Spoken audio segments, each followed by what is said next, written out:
مولاي صل وسلم دائما أبدا على حبيبك خير الخلق كلهم. مولاي صل وسلم دائما أبدا على حبيبك خير الخلق كلهم. مولاي صل وسلم دائما أبدا. رب نے آپ کو چھوڑا نہیں اور آپ سے ناراض نہیں ہوا ہے، کیونکہ مکے والوں نے یہی کہا تھا کہ وہی رک گئی ہے، شاید خدا ناراض ہو گیا ہے، تو رب نے ایک جملے میں کفار کی ساری باتوں کی تردید کر دی، رد کر دیا کہ رب ناراض نہیں ہے، نہ بھولا ہے، رب تو آپ پر اپنے کرم کر رہا ہے، اور کیسے کرم، کس انداز میں کر رہا ہے کہ آپ کے چہرے کی قسمیں کھا رہا ہے۔ وہ چہرہ کتنا روشن ہوگا، کتنا تابناک ہوگا، کتنا منور ہوگا کہ جس کی قسم رب کھا رہا ہے کہ ایسا چہرہ۔ اسی لیے تو سبیر رحمانی کا وہ شعر یاد آیا، ذرا شعر سنیے اور لطف لیجئے کہ رب نے جب نبی صلی اللہ علیہ وسلم کی تخلیق کی ہوگی، حضرت حسان نے کہا تھا نا کہ کان قد خلقت کما تشاء، کہ اے پیارے لگتا یہ ہے جیسے آپ نے چاہا، رب نے آپ کو ویسا بنا دیا۔ تو جب بنا لیا تو رب نے کیا، سبیر رحمانی نے ترجمانی کی کہ انہیں خلق کر کے نازاں ہوا خود ہی دست قدرت، بنایا خود ہے اور خود ہی ان پر ناز کر رہا ہے۔ انہیں خلق کر کے نازاں ہوا خود ہی دست قدرت، کوئی شاہکار ایسا کبھی تھا نہ ہے نہ ہوگا۔ ایسا شاہکار بنانے والا کہہ رہا ہے، نہ پہلے تھا نہ اب ہے نہ قیامت تک کوئی آئے گا۔ ایک ہی بنایا ہے، ایک ہی کو محبوب رکھا ہے اور سارے کمالات اس میں رکھ دیے ہیں، چہرے کی رونقیں اس میں ہیں، حسن کے سارے زاویے اس میں ہیں، قد و قامت اس جیسا کسی کا نہیں، گفتار اس جیسی کسی کی نہیں، اس کے ہاتھوں کی نزاکتیں کسی کی نہیں ہو سکتی کہ ہاتھ اٹھائیں۔ ایک صحابی کہتے ہیں نبی صلی اللہ علیہ وسلم کہتے ہیں میں چھوٹا تھا تو نبی صلی اللہ علیہ وسلم کے پاس آیا، آپ سے مصافحہ کیا، آپ نے مصافحہ کیا اور اس کے بعد اپنا دستے رحمت میرے سر پر پھیر دیا۔ وہ صحابی کہتے 100 سال، بعض روایت میں 120 سال بھی ہے، 120 سال کے قریب ان کی عمر ہو گئی اور ان کے سر کے بال چاندے کی سفید ہوئے تھے، سارے سیاہ تھے۔ میرے نبی کے دستے مبارک کی شان یہ ہے کہ وہ ان میں تازگی لے آتا ہے، اور انگلیوں کی شان یہ ہے کہ صحابی کہتے ہیں تبوک سے واپسی پر پانی ختم ہو گیا تو پیالے میں آپ نے اپنا ہاتھ مبارک رکھا تو ان کی انگلیوں سے پانی یوں نکل رہا تھا جیسے چشمے پھوٹ پڑے ہیں۔ مظفر وارسی نے اس لیے کہا تھا وہ صحراؤں میں بھی پانی پلا دیتے ہیں پیاسوں کو، وہ صحراؤں میں بھی پانی پلا دیتے ہیں پیاسوں کو، کہ ان کی انگلیوں میں بھی سمندر رقص کرتا ہے۔ وہ شان والے، وہ میرے اور آپ کے کریم نبی صلی اللہ علیہ وسلم، قرآن کہتا ہے وَلَلْآخِرَةُ خَيْرٌ لَكَ مِنَ الْأُولَىٰ، اے پیارے آپ کا ہر لمحہ ہم نے عظمتوں والا بنایا ہے۔ جو لمحہ بھی آپ کی زندگی میں آ رہا ہے وہ شان لے کر آ رہا ہے، عظمتیں لے کر آ رہا ہے، بلندیاں لے کر آ رہا ہے۔ کائنات ساری ایک طرف ہو جائے لیکن آپ کی شان بڑھتی چلی جائے گی۔ کیوں؟ تو کسی کے بڑائے سے، تو کسی کے گٹائے سے نہ گٹا ہے نہ گٹے۔ کیوں؟ کہ جب بڑھائے تجھے اللہ تعالیٰ تیرا، کہ جب اللہ خود آپ کی شان کو بڑھا رہا ہے تو کون گٹا سکتا ہے۔ وَرَفَعْنَا لَكَ ذِكْرَكَ، قرآن کہتا ہے شانیں تو ہم نے بلند کی ہیں آپ کی۔ تو فرمایا وَلَلْآخِرَةُ خَيْرٌ لَكَ مِنَ الْأُولَىٰ، اے پیارے آپ کی زندگی کا ہر لمحہ صرف آپ ہی کی شان میں اضافہ لے کر نہیں آ رہا، یہ ذہن میں رکھیے۔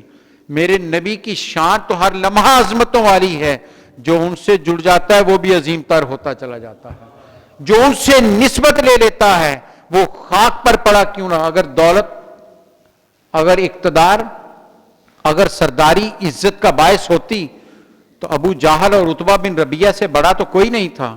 دولت والے بھی تھے، سردار بھی تھے، حسن و جمال والے بھی تھے، لیکن ان کی عزت نہیں بنی۔ عزت بنی تو جسے فرش پر گھسیٹا جا رہا تھا بلال حبشی کی بن گئی۔ کیوں؟ وہ جڑ گئے اس نبی سے جو کریم کے در سے جڑ جاتا ہے، کریم اس کو عطا کر دیتا ہے۔ تو اس لیے فرمایا وَلَلْآخِرَةُ خَيْرٌ لَكَ مِنَ الْأُولَىٰ، جو جتنا جڑتا چلا جائے گا اتنا بلند ہوتا چلا جائے گا. اور یہ ہمارا ایمان ہے، اہل سنت کا عقیدہ ہے کہ جو جڑتا جتنا قریب ہوگا اتنا بڑا ہوگا. اب ذرا سوچئے، جسے قیامت تک اپنے پہلو میں اپنے ساتھ سلایا ہوا ہے، اس کی عظمت کو کون پہنچ سکتا ہے؟ سیدنا ابوبکر صدیق رضی اللہ تعالیٰ عنہ قیامت تک اپنے پہلو میں اپنے سینے کے ساتھ لٹایا ہوا ہے. جہاں 70,000 فرشتہ صبح 70,000 شام کو اترتا ہے، درود و سلام اترتے رہتے ہیں، رب دیکھتا ہی ادھر رہتا ہے. اس جگہ پر میرے نبی آرام فرما رہے ہیں، ان کے سینے کے ساتھ ابوبکر لیٹے ہوئے ہیں.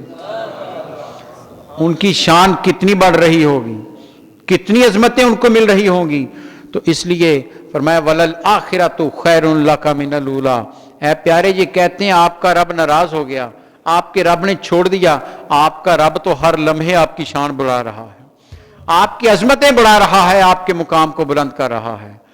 اب یہاں سے آگے قرآن نے جو ارشاد فرمایا وہ حضرات گرامی بہت ہی کمال کی بات ہے. یہ سے دل میں رکھیے گا اور پھر اپنے نبی کی عظمتوں پر قربان جائیے. قرآن کہتا ہے والا سوف یؤتیک ربک فترضی. کیا خوبصورت قرآن نے، اس سے بڑھ کر محبت ہو نہیں سکتی. جو رب نے اس آیت میں بیان کر دی شان کہیں اور نہیں ہو سکتی ہے. فرمایا والا سوف یؤتیک ربک فترضی. اے پیارے، آپ کو ان قریب ہم اتنا دیں گے کہ آپ راضی ہو جائیں گے. یہ کون کہہ رہا ہے؟ کون کہہ رہا ہے؟ یہ رب العالمین کہہ رہا ہے. اتنا دیں گے، والا سوف یؤتیک ربک. اور بڑی خوبصورت بات کہی یہاں پر پیر کرم شاہ الازہری نے کہ یہاں ربک میں بڑی کمال ہے. یہ نہیں کہا رب آپ کو ان قریب دے گا، فرمایا آپ کا رب دے گا. رب بھی آپ کی نسبت سے کہا ہے کہ پیارے میں سارے عالمین کا رب ہوں، لیکن جو آپ کے رب ہونے میں لطف آتا ہے وہ کسی اور میں نہیں ہے. جو محبت ہے اس لفظ میں ربو کا، پیارے تیرا رب. سوچئے تو صحیح، کون کہہ رہا ہے؟ یہ مالک خود کہہ رہا ہے.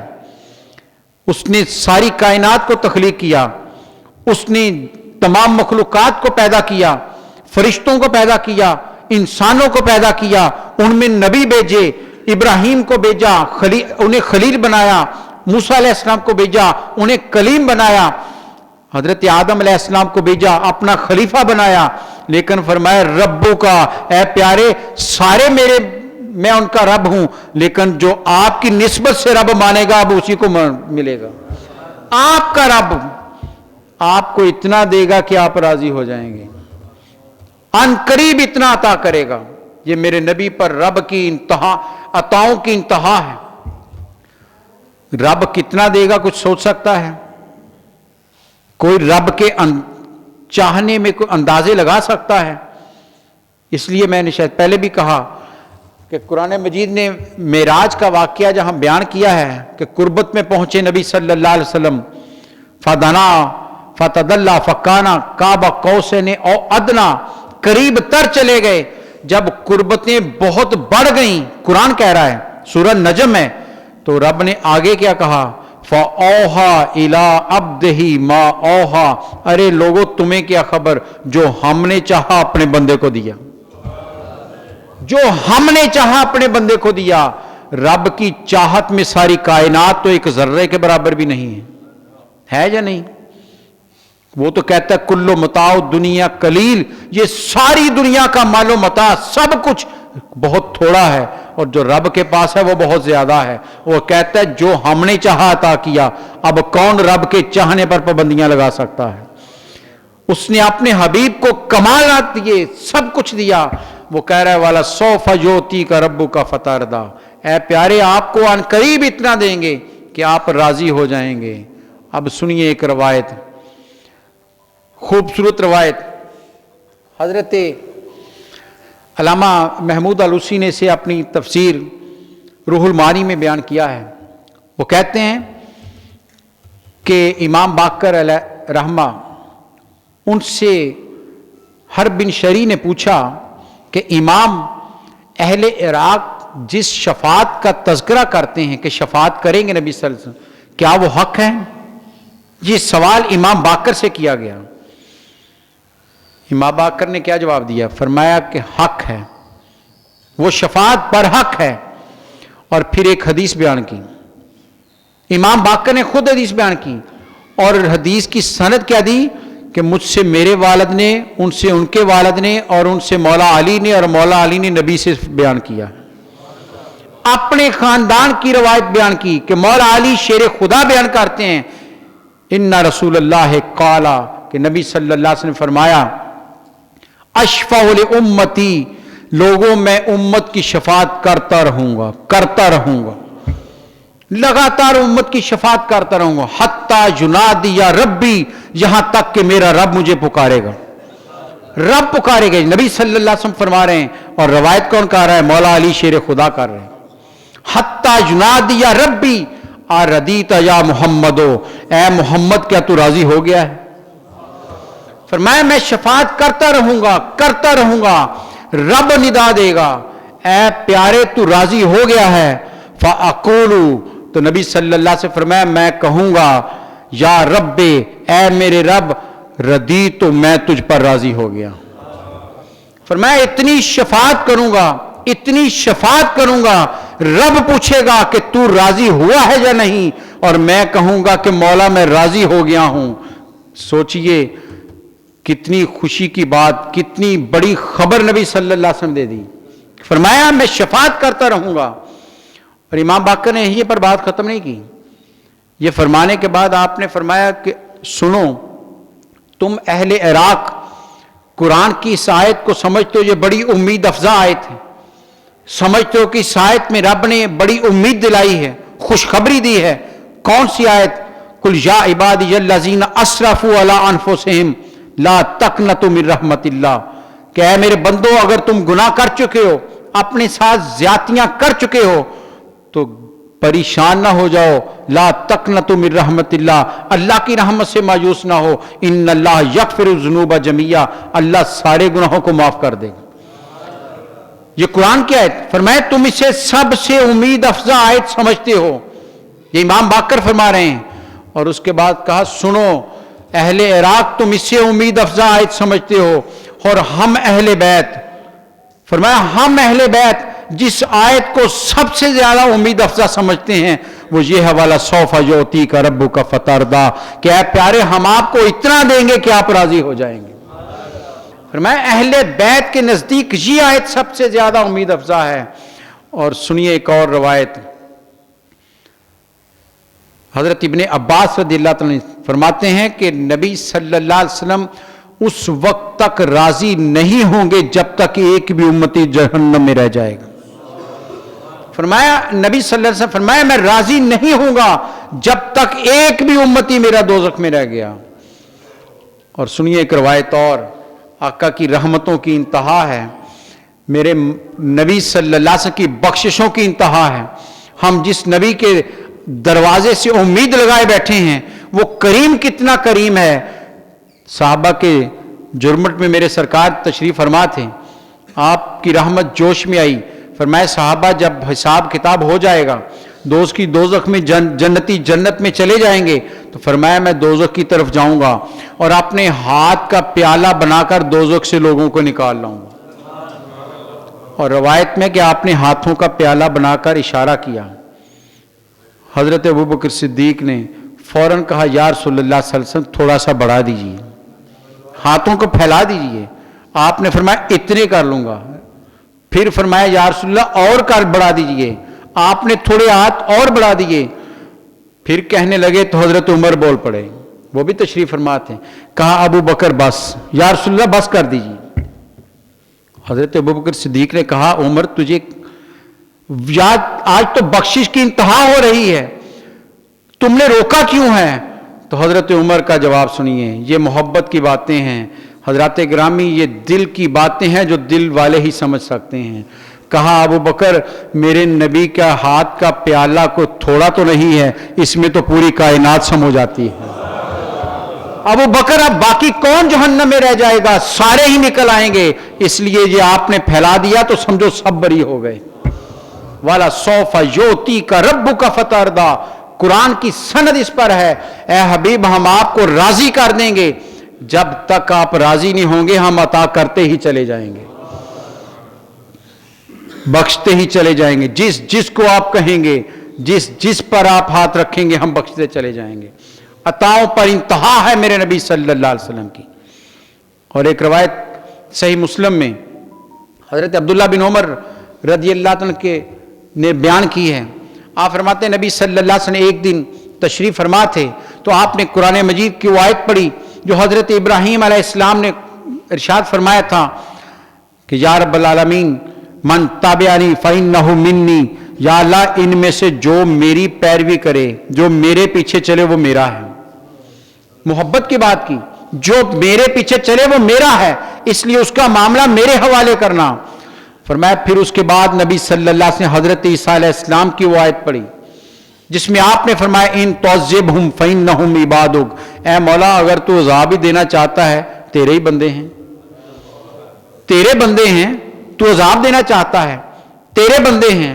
فرمایا یہ پڑھنے کے بعد نبی صلی اللہ علیہ وسلم رونا شروع کر دیا، فرمایا زاروں کی طرح روئے۔ قربان جائے نبی صلی اللہ علیہ وسلم، گناہ ہم کرتے ہیں، بخشش کے لیے سجدے میں سر رکھ کر آنسو میرے رسول بہا رہے۔ وہ جو امت کی بخشش کے لیے اتنے بے چین ہیں کہ حضرت عبداللہ کہتے ہیں رونا شروع کر دی، اتنا روئے کہ ہچکی بند گئی۔ اور کیا کہہ رہے ہیں؟ ہاتھ اٹھائے ہوئے ہیں سرکار دو جہاں نے، رحمت عالمین نے، محبوب خدا نے، جن کی خاطر ساری کائنات پیدا کی گئی، جو سارے نبیوں کے سردار بن کر آئے، جو امام الانبیاء بن کر آئے، وہ ہاتھ اٹھا کر آنکھوں میں آنسو ہیں اور کیا کہہ رہے ہیں؟ اللہم امتی، اللہم امتی، اللہم امتی، اے میرے مولا میری امت، اے میرے مولا میری امت۔ خلیل نے اپنی امت کی بات کی ہے، عیسیٰ نے اپنی امت کی بات کی ہے، آج حبیب اپنی امت کی بات کر رہا ہے۔ کہتے ہیں حضرت عبداللہ کہتے ہیں اسی وقت رب نے جبریل سے کہا جبریل بھاگے ہوئے جاؤ، میرے حبیب کی آنکھوں میں آنسو ہیں، ہم سے برداشت نہیں ہوتے، فوراً جاؤ پوچھو معاملہ کیا ہے۔ جبریل تشریف لائے کہ یا رسول اللہ صلی اللہ علیہ وسلم اللہ کہتا ہے کیا بات ہے، آج ان آنکھوں میں آنسو کیوں؟ رب نہیں جانتا تھا؟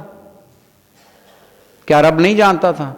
جانتا تھا، لیکن بتانا تھا اپنے حبیب کی شان کو کہ دیکھو عرش بری سے جبریل کو سید الملائکہ کو بھیجا ہے، جاؤ میرے حبیب کے پاس، دربان بن کر جاؤ، خادم بن کر جاؤ اور ادب سے عرض کرو یا رسول اللہ صلی اللہ علیہ وسلم آج ان آنکھوں میں آنسو کیوں؟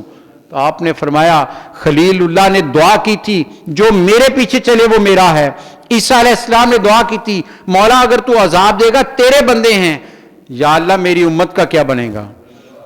تو جبریل گئے واپس آئے کہ یا رسول اللہ صلی اللہ علیہ وسلم اللہ ارشاد فرما رہا ہے اے پیارے حبیب وہ خلیل تھے، وہ روح اللہ تھے، آپ حبیب اللہ ہیں، ہم آپ کو اتنا عطا کریں گے کہ آپ اپنی امت کے بارے میں راضی ہو جائیں گے، آپ راضی ہو جائیں گے اپنی امت کے بارے میں۔ قرآن کہتا والا سوف یؤتیک ربک فترضی، اے پیارے ہم آپ کو اتنا عطا کریں گے کہ آپ راضی ہو جائیں گے۔ خدا کی رضا چاہتے ہیں دو عالم اور خدا چاہتا ہے رضائے محمد، ساری دنیا خدا کی رضا چاہتی ہے اور رب کیا کہہ رہا ہے؟ پیارے تیری رضا چاہتے ہیں۔ اور یہ رضا ایک دفعہ نہیں کہا، جہاں قبلے کی تحویل کا حکم آیا سورہ بقرہ میں، قرآن مجید نے ارشاد فرمایا نبی صلی اللہ علیہ وسلم ہجرت کی مدینہ آ گئے تو مدینہ میں آ کر آپ نے نمازیں 17 مہینے بیت المقدس کی طرف رخ کر کے پڑھی ہیں، لیکن دل میں خواہش کیا تھی کہ کعبہ قبلہ بن جائے۔ نماز پڑھا رہے تھے، بعض کہتے ہیں ظہر کی تھی، بعض کہتے ہیں عصر کی تھی، 2 رکعتیں پڑھا چکے تھے اور دل میں خیال آ رہا ہے کعبے کا، محبت جوش مار رہی ہے، آنکھ کہیں آسمان کی طرف اٹھ گئی، قد نرا تقلب وجہک فی السماء، قرآن کہتا ہے حبیب ہم نے آپ کے چہرے کا اٹھنا دیکھ لیا، ہم دیکھ رہے ہیں آپ کا چہرہ جو آسمان کی طرف اٹھ رہا ہے، اور کس ارادے سے اٹھ رہا ہے؟ زبان سے کچھ نہیں کہا، یہ میرے نبی کی شان ہے، زبان سے کچھ نہیں کہا، نماز کی حالت میں کیا نماز میں خدا کی حمد نہیں کر رہے ہوں گے؟ کیا نماز میں تسبیح نہیں پڑھ رہے ہوں گے؟ اور دل میں خیال بھی آ رہا ہے، زبان سے تسبیحات جاری ہیں، خدا کی حمد جاری ہے، دل میں خیال آ رہا ہے، آنکھ اٹھی ہے، ارے اس آنکھ کی عظمت پر قربان جائیں کہ آنکھ آسمان کی طرف اٹھ جائے تو رب وہی بھیج دے، قد نرا تقلب کا وجہ کا فی السماء، اے حبیب ہم نے آپ کے چہرے کا اٹھنا دیکھ لیا۔ ساری کائنات ہاتھ اٹھا کر، چہرے اٹھا کر رب کی طرف دیکھتی ہے، دیکھتی رہے، ہم تو آپ کے چہرے کی طرف دیکھ رہے ہیں۔ اور کیا کہا؟ یہ نہیں کہا حبیب جدھر ہم راضی ہیں آپ کا قبلہ وہ بنا دیتے ہیں، نہیں، فرمایا فَلَا نُوَلِّيَنَّكَ قِبْلَةً تَرْضَاهَا، اے حبیب ہم اسے قبلہ بنائیں گے جس پر آپ راضی ہو جائیں گے، جسے آپ پسند کر لیں گے، راضی ہو جائیں گے، ہم اسے قبلہ بنائیں گے۔ اس لیے علماء کہتے ہیں لوگوں کعبہ حضرت ابراہیم کے ہاتھوں سے بنا، شان والا ہے، لیکن آج میرے نبی کی پسند سے قبلہ بنا ہے، میرے نبی نے پسند کر لیا ہے، قرآن نے مہر لگا دی، حبیب آپ کی رضا جس پر ہوگی ہم اسے قبلہ بنا دیں گے۔ آپ نے کعبے کی طرف رخ کر لیا، اب قیامت تک یہی ہمارا مرکز بنا رہے گا۔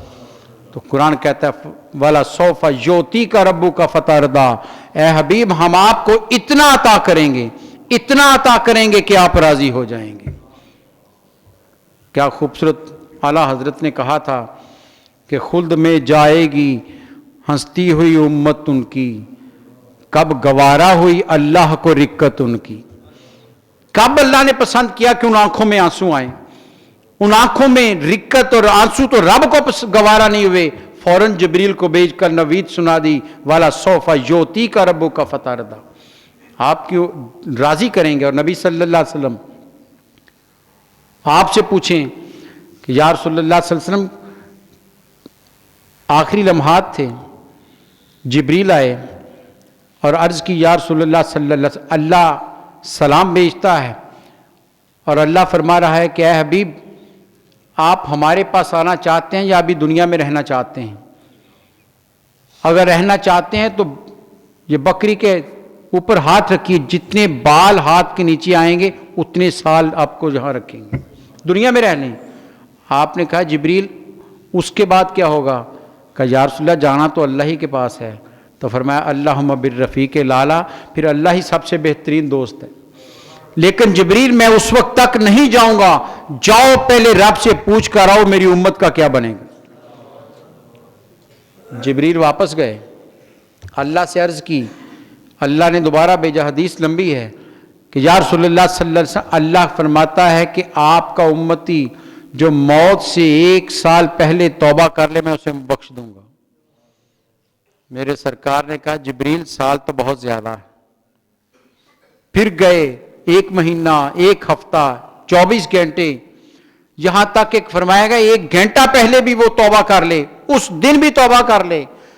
نبی صلی اللہ علیہ وسلم فرمایا جبریل موت کا کسے خبر کہ کب آنی ہے، کون جانتا ہے کس لمحے موت آنی ہے؟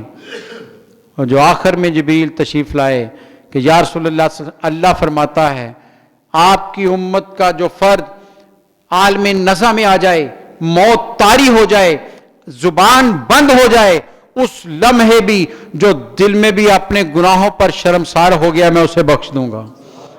جب یہ سنا تو روایت کہتی میرے نبی کے چہرے پر مسکراہٹ آ گئی، فرمایا جبریل اب میں رب کے پاس جانے کے لیے تیار ہوں۔ جو نبی اپنی امت کی بخشش کا سامان کر کے گئے ہیں، جو اپنی امت کی بخشش کا انتظام کر کے گئے ہیں، کیوں؟ انہیں خبر ہے میری امت میں گناہگار بھی ہوں گے۔ کیا خوبصورت شعر یاد آیا کہ قیامت میں کیا منظر ہوگا، کیسا منظر ہوگا، ذرا تصور تو کیجئے کہ گناہگار خود آ کے شامل ہوں گے پارساؤں میں، گناہگاروں میں پارسا شامل ہوں گے آ کر، کیوں؟ کس لمحے؟ کہ شفیع حشر جب دامان رحمت میں چھپائیں گے، جب آپ اپنی رحمت کے سائے میں امتیوں کو لیں گے، گناہگاروں کے لیں گے، تو پارسا بھی باغے باغے آئیں گے، یا رسول اللہ ہمیں بھی پناہ دیجیے۔ اور جب آپ اپنی رحمت کے سائے میں امتیوں کو لیں گے، گناہگاروں کے لیں گے، تو پارسا بھی باغے باغے آئیں گے، یا رسول اللہ ہمیں بھی پناہ دیجیے۔ اور ہمیں بھی اپنی رحمت کی چادر کے نیچے جگہ دے دیجئے. اس دن گناہگار کتنا اس پر کرم ہوگا جب نبی صلی اللہ علیہ وسلم اسے کہیں گے آ جاؤ تم میرے ہو. شرط ایک ہے، اپنے نبی سے لو لگا لو، نسبت پیدا کر لو، محبت دل میں پیدا کر لو. محبت رسول ہوگی تو پھر حشر میں بھی شفاعت کا انتظام ہو جائے گا. پھر وہاں بھی اللہ، پیر نصیر الدین نصیر نے کیا خوبصورت کہا تھا نا کہ حشر میں ان کی نظر پڑی، مجھ پہ نظر پڑ ہی گئی، کہنے والے اسے کہتے ہیں خدا کا کرنا، کہ محشر میں بھی نبی صلی اللہ علیہ وسلم جب امت پر نظر دوڑائیں گے تو گناہگاروں پر کہیں نہ کہیں تو نظر پڑ جائے گی، وہ بھی میرا امتی ہے، وہ بھی میرا امتی ہے، اور اس کی بخشش کی شفاعت کریں گے. قرآن کہتا ہے پیارے حبیب ہم آپ کو مقام محمود پر فائز کریں گے. اور حضرت ابن عباس رضی اللہ عنہ کا قول ہے، آپ فرماتے ہیں مقام محمود سے مراد کوئی اور نہیں ہے، وہ جگہ ہے جہاں کھڑے ہو کر میدان حشر میں میرے نبی امت کی شفاعت کریں گے. اور میں اس جگہ کو رب نے مقام محمود کے نام سے پکارا ہے. تو وہ نبی قرآن کہتا ہے والا سوف یؤتیک ربک فترضی، اے پیارے ہم آپ کو اتنا عطا کریں گے کہ آپ راضی ہو جائیں گے. اور بڑی خوبصورت بات کہی ایک شاعر نے، اس نے کہا لوگوں کیا یہ ممکن ہو سکتا ہے کہ آپ کا کوئی امتی دوزخ میں ہو اور میرے نبی راضی ہو جائیں؟ کیا یہ ممکن ہو سکتا ہے کہ امتی دوزخ میں ہو اور میرے سرکار فرمائے سب جب تک ایک بھی وہاں سے نکل نہیں آتا میں راضی نہیں ہوں گا. اپنی امت پر حضرت فضل بن عباس رضی اللہ عنہ کی روایت سنیے. میرے نبی صلی اللہ علیہ وسلم کے چچا کے بیٹے ہیں، حضرت عباس کے بیٹے ہیں. نبی صلی اللہ علیہ وسلم دنیا سے پردہ فرما گئے، آپ کو لحد میں اتارا جانے لگا. مولا علی شیر خدا آپ کے ساتھ ہیں، آپ دونوں نے لحد میں نبی صلی اللہ علیہ وسلم کو اتارا. کہتے ہیں جب لحد میں لٹا دیا تو میں نے دیکھا نبی صلی اللہ علیہ وسلم کے ہونٹ مبارک حرکت کر رہے ہیں، ہل رہے ہیں. کہتے ہیں جی مرنے کے بعد موت آ جائے مر جاتا ہے، ارے یہ تو وہ نبی ہے جو جن سے زندگیاں ملتی ہیں، وہ زندہ و جاوید نبی. فرمایا ہونٹ مبارک ہل رہے تھے. حضرت فضل بن عباس رضی اللہ تعالیٰ عنہ آپ کہتے ہیں میں نے کان قریب کر کے سننے کی کوشش کی کہ کیا فرما رہے ہیں نبی صلی اللہ علیہ وسلم. کہتے ہیں جب میں نے کان آپ کے ہونٹوں کے قریب کیے، اب لمحہ کون سا ہے، آپ کو لحد میں اتارا جا چکا ہے، دنیا سے بظاہر پردہ فرما چکے ہیں. حضرت فضل بن عباس رضی اللہ تعالیٰ فرماتے میں نے کان قریب کیے تو میرے نبی کے لبھائے مبارک سے رب سلم امتی کی صدائیں آ رہی تھی. میرے رب میری امت کو سلامتی سے بخش دے، میری امت کو بخش دے. ارے وہ نبی جو دنیا سے جا کر بھی امت کو نہیں بولا، وہ نبی دنیا میں کیسے بولا ہوگا، حشر میں کیسے بولے گا؟ جب سارے کہیں گے جاؤ اوروں کی طرف، کہیں گے سارے نبی اذهبوا الى غیری، ارے میرے حبیب کے لب پر انا لہا ہوگا. اسی لمحے تو میرے سرکار کہیں گے لوگوں میں آیا ہی اس لیے ہوں، آ جاؤ میرے پاس، میں آیا اس لیے ہوں کہ میں تمہاری بخشش کی شفاعت کروں گا. وہ کریم رسول صلی اللہ علیہ وسلم جن کے صدقے سے ہماری بخشش ہونی ہے، تو ہمیں ان کو دلوں میں آباد کرنا ہے، اپنے دلوں میں ان کے نام کو یاد رکھنا ہے، اپنی زبان کو ان کے ذکر سے تر رکھنا ہے. جہاں بیٹھے ذکر رسول کیجئے، حفظ جان ذکر شفاعت کیجئے. اعلیٰ حضرت نے کہا تھا ارے اپنی جان کا وظیفہ بنا لیجئے ان کی شفاعت کے لیے. پکارتے رہیے اپنے نبی کو، پکارتے رہیے، اتنا پکاریے کہ وہ کرم فرما دیں گے. اس لیے جہاں بھی بیٹھیں ذکر رسول کرتے رہیے، اور نہیں تو درود تو ہر لمحے پڑھتے رہیے. دکان پر بیٹھے ہیں گاہک نہیں آ رہا، درود پڑھ لیجئے. مدینہ منورہ میں اللہ نے سعادت بخشی تو ایک دن صبح فجر کی نماز ادا کی مسجد نبوی میں، تو ہوٹل کی طرف آتے ہوئے کہا کہ ناشتہ لے کر چلتے ہیں.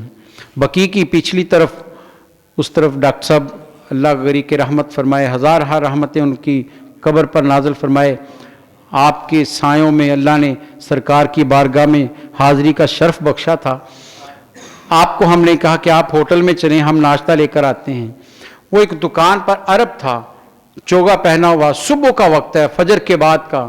ہم ابھی دور ہی تھے تو اس کی کوئی گاہک نہیں ہے، اندر سے درود کی آواز آ رہی ہے، درود پڑھ رہا ہے اور چہرے پر مسکراہٹ ہے۔ یہ مدنی لوگوں کا وظیفہ رہا ہے، یہ اہل دل کا وظیفہ رہا ہے، یہ اہل محبت کا وظیفہ رہا ہے۔ اپنی سرکار کو یاد کرنا ہے تو درود پڑھتے رہیے، سفر میں ہے تو درود پڑھیے۔ بیکار دنیا کی جو بھی گفتگو کریں گے حساب دینا پڑے گا۔ ارے درود وہ ہے جو ان حسابوں میں ہماری نجات کا باعث بنے گا، ہماری نجات کا باعث بنے گا۔ اس لیے درود کو وظیفہ بنا لیجئے، ذکر رسول کو اپنی زندگی کا حصہ بنا لیجئے۔ کیوں کہ کام انہوں نے آنا ہے، قبر میں بھی انہی کی پہچان کام آئے گی اور حشر میں بھی شفاعت انہی کی کام آئے گی۔ اللہ تعالی ہمیں ذکر رسول صلی اللہ علیہ وسلم میں سرشار رہنے کی توفیق عطا فرمائے۔ قرآن کہتا ہے وَلَا سَوْفَ يُؤْتِيكَ رَبُّكَ فَتَرْضَىٰ، اے پیارے ہم آپ کو اتنا عطا کریں گے کہ آپ راضی ہو جائیں گے۔ دیکھ لیجئے جو میرے نبی نے چاہا رب نے عطا کیا ہے۔ آپ نے کہا کہ قافلہ آئے گا، مکے والوں نے پوچھا معراج کے موقع پر کہ قافلہ کب آئے گا ہمارا؟ آپ نے کہہ دیا کہ سورج غروب ہونے سے پہلے پہلے آ جائے گا، اور تاریخ کہتی ہے کہ قافلہ ٹھہر گیا، وہ دیر سے آنے والا تھا۔ رب نے سورج کو روک لیا کہ میرے نبی کی رضا اور چاہت اور جو آپ نے فرما دیا وہ غلط نہیں ہو سکتا۔ ارے ان کی زبان سے نکلا ہوا لفظ وہی تو تقدیر بنتا ہے۔ رب سارے قانون بدل دیتا ہے، اپنے نبی کے کہے ہوئے جملے کو غلط نہیں ہونے دیتا ہے۔ وہ مبارک زبان جس سے امتیوں کی شفاعت کے لیے کلمات نکلیں گے۔ دعا کیجئے کہ ہم بھی ان لوگوں میں شامل ہو جائیں کہ حشر میں ہماری بھی شفاعت ہو جائے۔ ڈھونڈا ہی کریں، کیا خوبصورت کہا تھا شاعر، ڈھونڈا ہی کریں صدر قیامت کے سپاہی۔ ارے قیامت میں فرشتے ڈھونڈتے پھریں گے مجھے، میں ملوں گا نہیں، تلاش کریں گے میں نہیں ملوں گا۔ بڑی عجیب بات ہے، فرشتوں سے چھپا کیا ہے، لیکن محبت کی بات ہے۔ ڈھونڈا ہی کریں صدر قیامت کے سپاہی، ارے وہ کس کو ملے جو تیرے دامن میں چھپا ہو۔ یا رسول اللہ صلی اللہ علیہ وسلم جو آپ کے دامن میں چھپا ہے وہ کسی کو نہیں ملتا۔ فرشتے ڈھونڈتے رہ جائیں گے، لیکن جسے آپ نے اپنے سایہ رحمت میں لے لیا اس کی دنیا اور آخرت کامیاب ہے۔ وہی نجات کا پروانہ لے کر مسکراتا ہوا جنت کی طرف جائے گا۔ میرے نبی نے کہا، صحابی نے پوچھا یا رسول اللہ صلی اللہ علیہ وسلم، آخری بات کہہ کے بات کو ختم کرتے ہیں، آپ کی سرکار کی تذکرے ہیں، آپ کی محبت کی باتیں ہیں۔ صحابی نے پوچھا یا رسول اللہ صلی اللہ علیہ وسلم، یہاں تو آپ کو ہم دیکھ لیتے ہیں سکون مل جاتا ہے، حشر میں تو بڑے اونچے مقام پر ہوں گے، کہاں تلاش کریں؟ فرمایا 3 جگہیں تلاش کر لینا، میدان حشر میں 3 جگہوں پر مجھے تم تلاش کر سکتے ہو، مل سکتے ہو۔ پوچھا یا رسول اللہ کون سی؟ فرمایا سب سے پہلے تو پل صراط پر مجھے دیکھ لیں، میں پل صراط پر کھڑا اپنی امت کی سلامتی سے گزرنے کی دعائیں کر رہا ہوں گا۔ رضا پل سے اب وجد کرتے گزریے کہ ہے رب سلم صدائے محمد۔ فرمایا میں رب سجدے میں سر رکھ کر سلامتی کی دعائیں مانگ رہا ہوں گا، وہاں دیکھ لینا۔ کہا یا رسول اللہ وہاں نہ ملے تو فرمایا حوض کوثر پر آ جانا، اپنے پیاروں کو عاشقوں کو وہاں اپنے ہاتھ سے جام کوثر پلا رہا ہوں۔ فرمایا اپنی امتیوں کو جام کوثر پلا رہا ہوں گا۔ کہا یا رسول اللہ اگر وہاں بھی نہ ملے تو فرمایا پھر میزان عدل پر آ جانا، اپنی آنکھوں کے سامنے اپنی امتیوں کے اعمال تلتے ہوئے دیکھ رہا ہوں گا۔ ذرا سوچئے، دل کے ساتھ سوچئے، امتی کے اعمال تل رہے ہوں، گناہ زیادہ ہو رہے ہوں، فرشتے کہہ رہے ہوں یا رسول اللہ یہ گناہ گار ہے، جہنم کا مستحق ہے، ذرا سوچئے میرے سرکار گوارا کر لیں گے؟ ارے وہ تو گوارا نہیں کریں گے، وہ کہیں گے فرشتوں دوبارہ تو لو، کتنی روایات ہیں، دوبارہ تو لو، اور آخر میں دامن رحمت سے ایک کاغذ رکھیں گے، نیکیاں باری ہو جائیں گی، کہیں گے فرشتوں تمہیں خبر نہیں ہو سکی، میں تو وہ ہوں کہ میں تو دل کی گفتگو بھی سن لیتا ہوں، اس نے دل میں درود پڑا تھا میں نے وہ بھی سن لیا ہے۔ آئیے اپنے نبی کو یاد کرتے رہیں، وہی ہمارے دنیا میں بھی عزت کا باعث ہیں، یہاں بھی نام ہمارا معتبر ہے تو ان کے حوالے سے ہے، قبر میں بھی اگر نجات اور سکون ملنا ہے تو پہچان مصطفیٰ سے ملنا ہے، اور حشر میں اعلیٰ حضرت کے شعر پر بات کو ختم کرتے ہیں کہ اعلیٰ حضرت نے کہا تھا فقط اتنا سبب ہے ان اعقاد بزم محشر کا کہ ان کی شان محبوبی دکھائی جانے والی ہے، کہ وہاں شان دکھائی جانی ہے لوگوں، یہ ہے رب کا محبوب، جدھر جدھر نظر جائے گی ہم بخشتے چلے جائیں گے۔ اللہ تعالیٰ آپ کی چشم رحمت کے سایوں میں ہمیں رکھے، آپ کے دامان رحمت سے وابستہ ہونے کی توفیق عطا فرمائے۔ وآخر دعوانا ان الحمدللہ رب العالمین۔ مولاي صل وسلم دائما أبدا على حبيبك